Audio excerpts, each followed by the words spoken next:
오늘 말씀을 보니까 주님이 중요한 말씀들, 이제 십자가로 나아가시기 전에 중요한 말씀들이 계속 누가복음에 전개되고 있어요.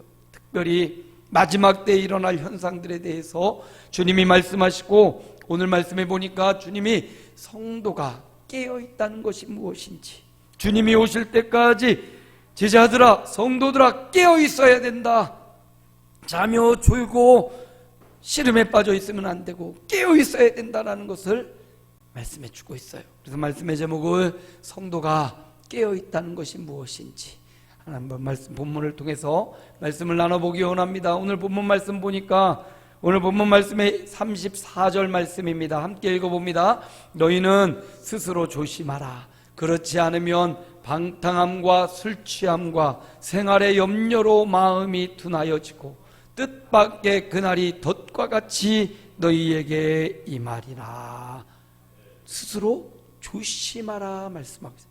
깨어있다는 게 뭡니까? 잠도 자지 않고 있는 것, 이거 아니에요. 깨어있다는 것은 말씀 앞에 조심하는 삶을 살아가는 겁니다. 여기 조심하다라는 단어를 보면 원어상으로 주의하다, 조심하다, 또 조금 더 풀어보면 배를 육지에 대다, 이런 의미가 있어요. 여러분, 항해사가 배를 육지에 정박할 때 막 전속력으로 달려와서 항구에 딱 대는 거 아니잖아요.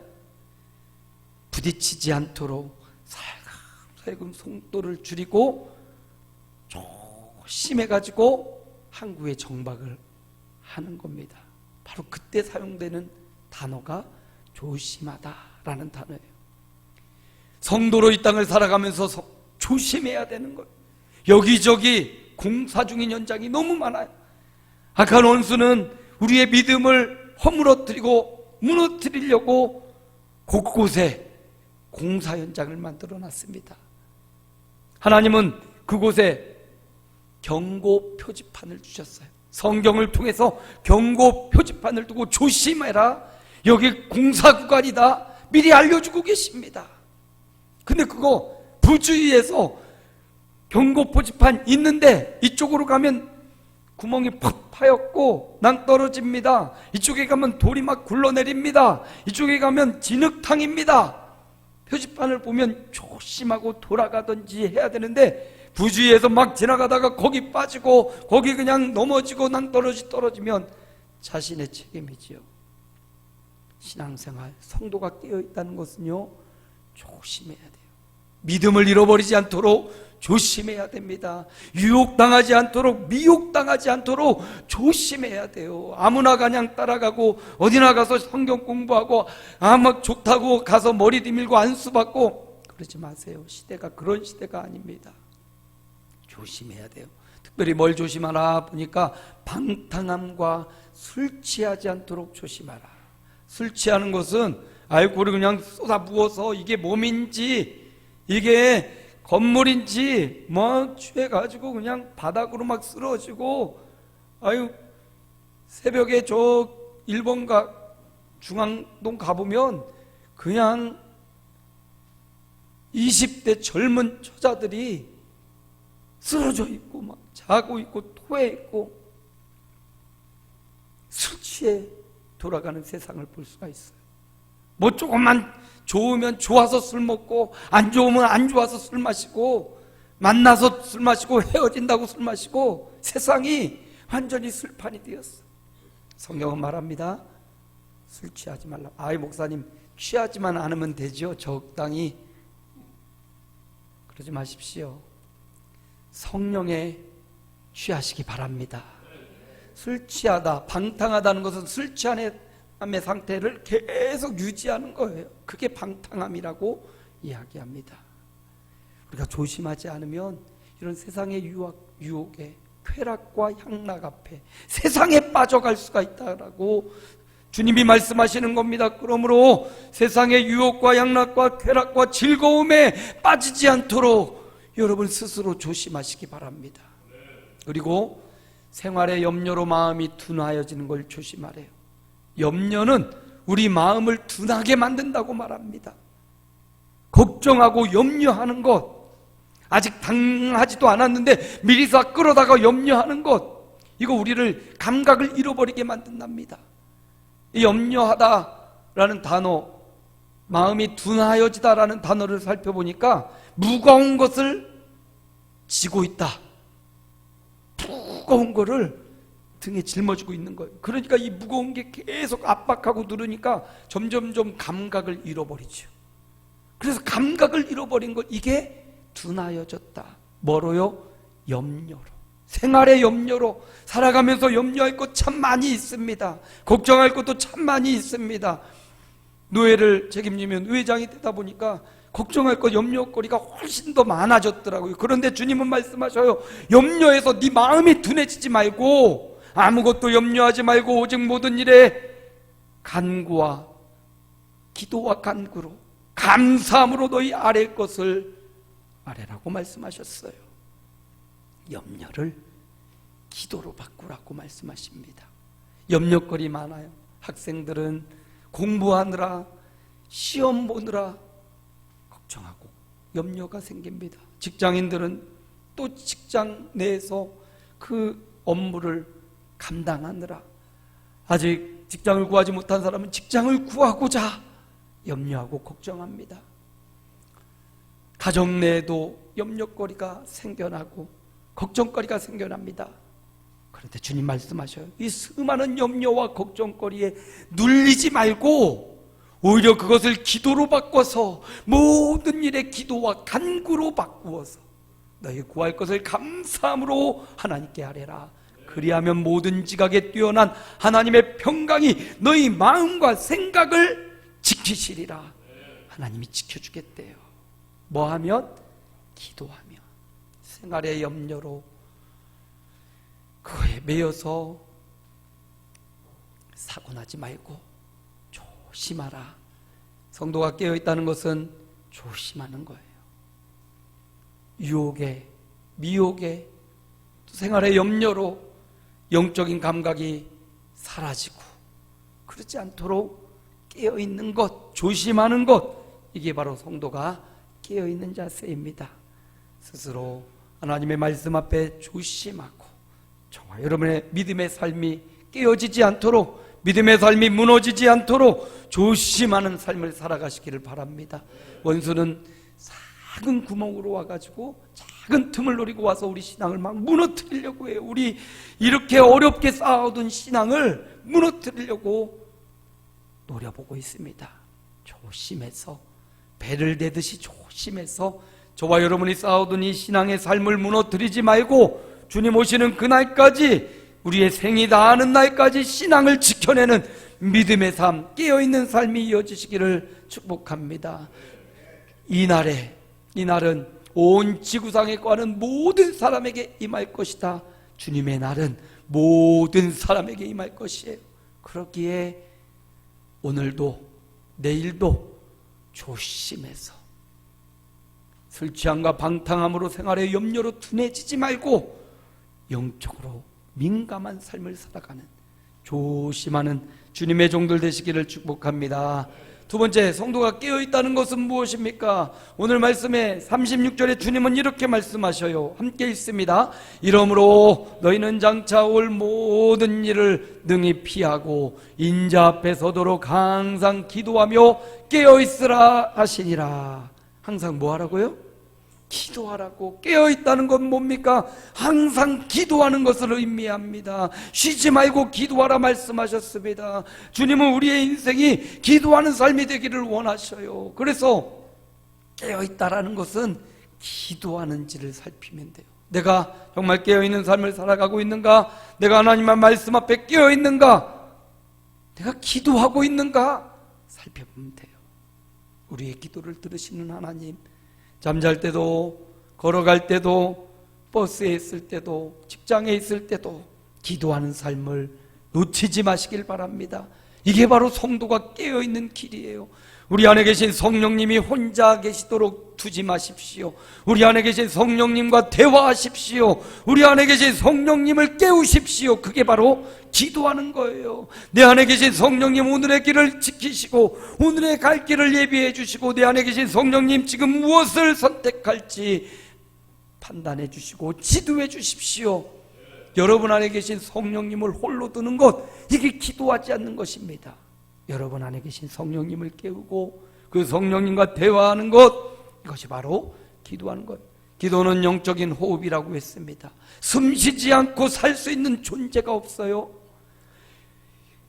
성도도 영적인 존재이기에 기도하지 않으면 호흡이 끊어진 것이다. 기도가 성도를 깨어있게 합니다. 기도는 우리의 안식이라고 했어요. 기도할 수 있는데 왜 실망하십니까? 기도할 수 있는데 왜 절망하고 낙심하십니까? 기도하는 깨어있는 성도가 되어야 됩니다. 주님 마태복음에 이렇게 말씀하셔. 함께 읽어봅시다. 시험에 들지 않게 깨어 기도하라. 마음에는 원이로되 육신이 약하도다 하시고 깨어 기도하라고 말씀하셔요. 이 말씀 돌려서 보면 기도하지 않으면 뭐에 들어? 시험에 들어. 기도하지 않으면 시험에 들어요. 기도하지 않으면, 기도에 깨어있지 않으면 시험에 들고 그 어려움을 이겨낼 수 없어요. 그런데 기도하고 있으면 시험이 와도 이겨낼 수 있습니다. 능히도 견딜 수 있어요. 평상시 기도에 담력이 세워져 있어야 위기가 와도 기도할 수 있습니다. 위기가 닥쳐서 기도하려고 하면 정신을 차릴 수 없어요. 그러니 평상시 깨어 기도하는 사람이 위기의 순간도 이겨낼 수 있습니다. 우리의 삶에 기도해야 될 제목이 있습니까? 기도의 제목을 생각해 보세요. 목사님, 난 기도할 게 없어요. 아니요, 깊이 생각해 보십시오. 우리 삶에 기도해야 될 기도의 제목은 너무나도 많아요. 계속해서 그 기도의 제목을 생각하고 그 기도의 제목을 놓고 기도하고 감사함으로 하나님 앞에 아뢰고 감사함으로 기도하고 하나님 앞에 소원을 아뢰면 하나님은 반드시 들으시고 응답해 주십니다. 직장을 놓고 학업을 놓고 사업장을 놓고 가정을 놓고 자녀를 놓고 부모를 놓고 여러분 기도하시기 바랍니다. 주님 말씀하셔요. 시험에 들지 않게 깨어 기도하라고. 겟세마네 동산에서 주님이 제자들에게 하신 말씀입니다. 시험에 들지 않도록 깨어 있으라고. 한시 동안도 깨어 있을 수 없냐 말씀하셨던 주님의 음성을 들으시고 성도가 깨어 있다는 것은 기도하는 것이다. 기도로 깨어있는 저와 여러분이 되기를 축복합니다. 마지막 성도가 깨어있다는 건 무엇입니까? 37절 말씀 함께 읽습니다. 예수께서 낮에는 성전에서 가르치시고 밤에는 나가 감람원이라는 산에서 쉬시니, 한 절 더 38절도 읽습니다. 모든 백성이 그 말씀을 들으려고 이른 아침에 성전에 나아가더라. 아멘. 주님이 성도가 깨어있다는 것은 스스로 말씀 앞에 조심한 삶을 살아가는 것이고 또 항상 깨어 기도하는 것이고 마지막 예수께서 말씀을 전하셨다. 그리고 그 백성들은 그 말씀을 들으려고 이른 아침에 어디로 나아가더라? 성전으로 나아가더라. 성도가 깨어있다라는 것은요, 그 성전에 나아가서 그 예배당에 나아가서 하나님의 말씀을 듣고 그 말씀의 지도를 받는 것, 이것이 바로 깨어있는 성도의 모습입니다. 그 말씀을 들으려고 지금 예수님 곧 이제 22장으로 넘어가면 유월절을 준비하고 십자가의 길로 가셔요.